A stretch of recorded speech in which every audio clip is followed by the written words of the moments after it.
So in Ferguson, Missouri today, there was a panel of federal judges that said there was obviously racial profiling done by the police officers, that 85% of the people stopped were black. Well, my first question would be who's doing the hiring? Because we are talking about racism, it exists. If you have 80% black police officers in a basically black neighborhood, there would be no racial profiling because it would be black on black. Sometimes you need that. If you have a bunch of white police officers, we all know there's good and bad in everything: mechanics, electricians, realtors, presidents, you name it. So there's plenty of coppers out there that are good. The bad ones are giving them a bad name, which is going to hurt us in the long run. Because if it wasn't for the police department, we'd be in trouble.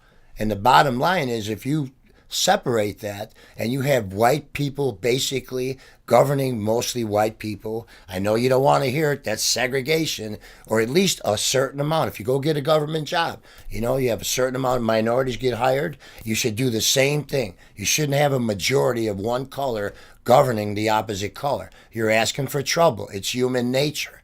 There's not too many white people that could walk through an all black neighborhood dressed in a weird outfit without getting harassed.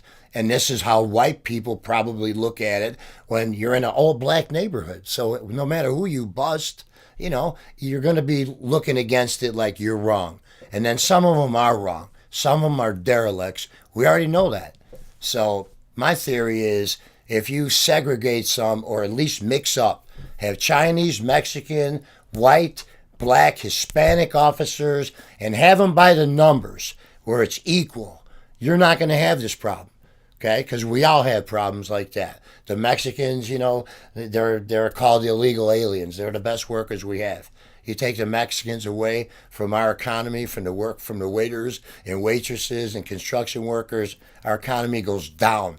They do the jobs the American guys that were raised here that are spoiled don't want to do. So, like I said, if you're going to have equality, that's how you do it, and that's how you solve racism. You mix it up. That's the way God made us. We're all a mixed bag of nuts. He just threw us out there and said, you guys figure it out. That's how you figure it out. You mix the shit up.